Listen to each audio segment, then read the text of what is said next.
Catelyn. Catelyn had never liked this godswood. She had been born at Tully, at Riverrun far to the south, on the red fork of the Trident. The godswood there was a garden bright and airy, where tall redwoods spread dapple shadows across tinkling streams. Birds sang from hidden nests, and the air was spicy with the scent of flowers. The gods of Winterfell kept a different sort of wood. It was a dark, primal place. 3 acres of old forest untouched for 10,000 years as the gloomy castle rose around it. It smelled of moist earth and decay. No redwoods grew here. This was a wood of stubborn sentinel trees, armoured in grey-green needles, of mighty oaks, of ironwoods as old as the realm itself. Here thick black trunks crowded close together, while twisted branches wove a dense canopy overhead, and misshapen roots wrestled beneath the soil. This was a place of deep silence and brooding shadows, and the gods who lived here had no names. But she knew she would find her husband here tonight. Whenever he took a man's life, afterwards he would seek the quiet of the godswood. Catelyn had been anointed with the 7 oils and named in the rainbow of light that filled the sept of Riverrun. She was of the faith, like her father and grandfather and his father before him. Her gods had names, and their faces were as familiar as the faces of her parents. Worship was a septon with a censer, the smell of incense, a 7-sided crystal alive with light, voices raised in song. The Tullys kept a godswood, as all great houses did, but it was only a place to walk, or read, or lie in the sun. Worship was for the sept. For her sake, Ned had built a small sept where she might sing to the 7 faces of God, but the blood of the first men still flowed in the veins of the Starks, and his own gods were the old ones, the nameless, faceless gods of the greenwood they shared with the vanished children of the forest. At the centre of the grove, an ancient weirwood brooded over a small pool, where the waters were black and cold. The heart tree, Ned called it. The weirwood's bark was white as bone, its leaves dark red, like 1,000 blood-stained hands. A face had been carved in the trunk of the great tree, its features long and melancholy, the deep-cut eyes red with dried sap and strangely watchful. They were old, those eyes, older than Winterfell itself. They had seen Brandon the Builder set the first stone, if the tales were true. They had watched the castle's granite walls rise around them. It was said that the children of the forest had carved the faces in the trees during the dawn centuries before the coming of the first men across the narrow sea. In the south, the last weirwoods had been cut down or burned out 1,000 years ago, except on the Isle of Faces, where the green men kept their silent watch. Up here, it was different. Here every castle had its godswood, and every godswood had its heart tree, and every heart tree its face. Catelyn found her husband beneath the weirwood, seated on a moss-covered stone. The great sword Ice was across his lap, and he was cleaning the blade in those waters black as night. 1,000 years of humus lay thick upon the godswood floor, swallowing the sound of her feet, but the red eyes of the weirwood seemed to follow her as she came. "Ned," she called softly. He lifted his head to look at her. "Catelyn," he said. His voice was distant and formal. "Where are the children?" He would always ask her that. In the kitchen, arguing about names for the wolf pups, she spread her cloak on the forest floor and sat beside the pool, her back to the weirwood. She could feel the eyes watching her, but she did her best to ignore them. "Arya is already in love, and Sancha is charmed and gracious, but Rickon is not quite sure." "Is he afraid?" Ned asked. "Well, a little," she admitted. "He's only 3. Ned frowned. He must learn to face his fears. He will not be 3 forever, and winter is coming. "Yes," Catelyn agreed. The words gave her a chill, as they always did, the Stark words. Every noble house had its words, family mottos, touchstones, prayers of sorts. They boasted of honour and glory, promised loyalty and truth, swore faith and courage, all but the Starks. "Winter is coming," said the Stark words. Not for the first time she reflected on what a strange people these Northerners were. "The old man died well, I'll give him that," Ned said. He had a swatch of oiled leather in one hand.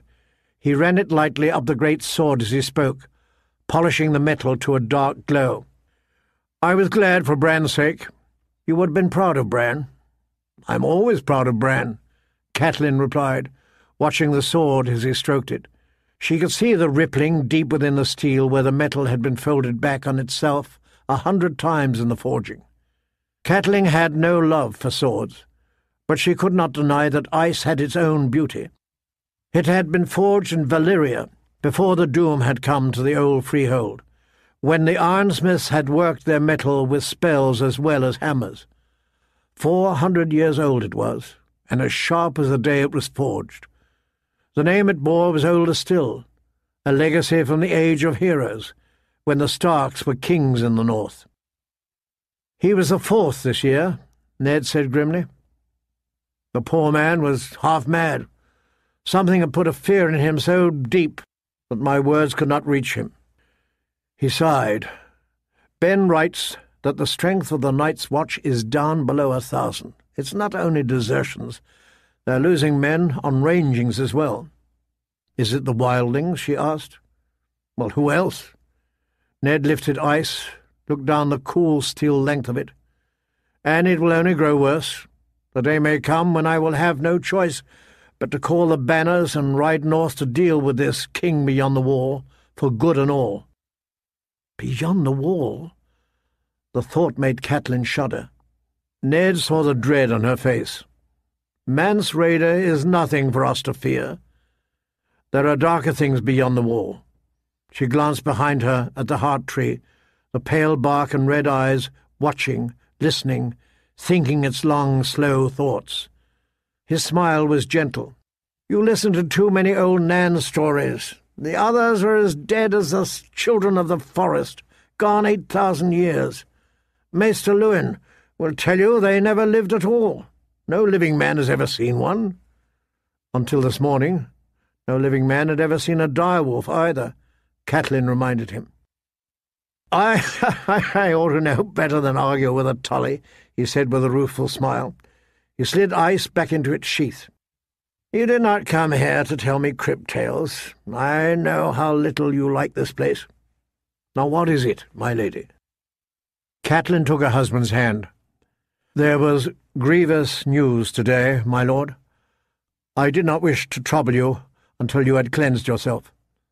There was no way to soften the blow, so she told him straight. "I'm so sorry, my love.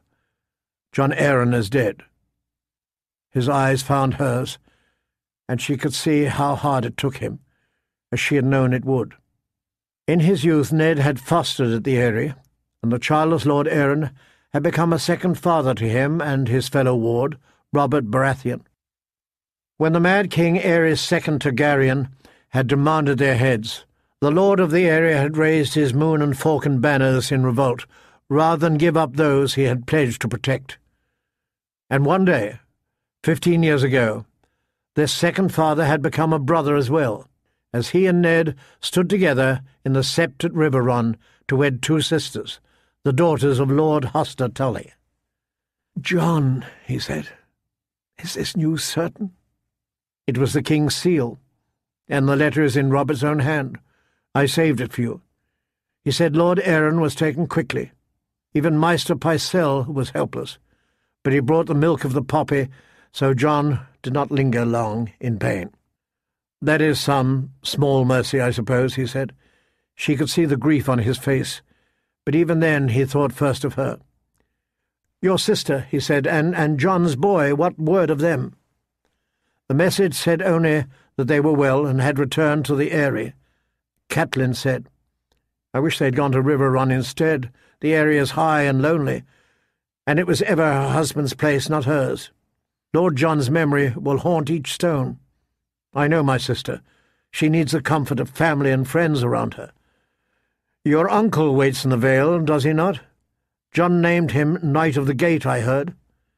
Catelyn nodded. Brynden will do what he can for her, and for the boy.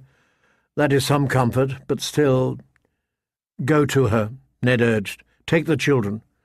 Fill her halls with noise and shouts and laughter. The boy of hers needs other children about him, and Lysa should not be alone in her grief. Would that I could, Catelyn said. The letter had other tidings. The king is riding to Winterfell to seek you out. It took Ned a moment to comprehend her words, but when the understanding came, the darkness left his eyes. Robert is coming here? When she nodded, a smile broke across his face. Catelyn wished she could share his joy, but she had heard the talk in the yards, a dire wolf dead in the snow, a broken antler in its throat. Dread coiled within her like a snake, but she forced herself to smile at this man she loved, this man who put no faith in signs. "I knew that would please you," she said. "We should send word to your brother on the wall." "Yes, of course," he agreed. "Ben will want to be here. I shall tell Maester Lewin to send his swiftest bird." Ned rose and pulled her to her feet. "Damnation, how many years has it been? And he gives us no more notice than this? How many in his party, did the message say?" "I should think 100 knights at the least, with all their retainers, and half again as many free riders. Cersei and the children travel with them." "Robert will keep an easy pace for their sakes," he said. "It's just as well. That will give us more time to prepare." "The Queen's brothers are also in the party," she told him. Ned grimaced at that. There was small love between him and the Queen's family. Catelyn knew. The Lannisters of Casterly Rock had come to Robert's cause when victory was all but certain, and he had never forgiven them. Well, if the price for Robert's company is an infestation of Lannisters, so be it.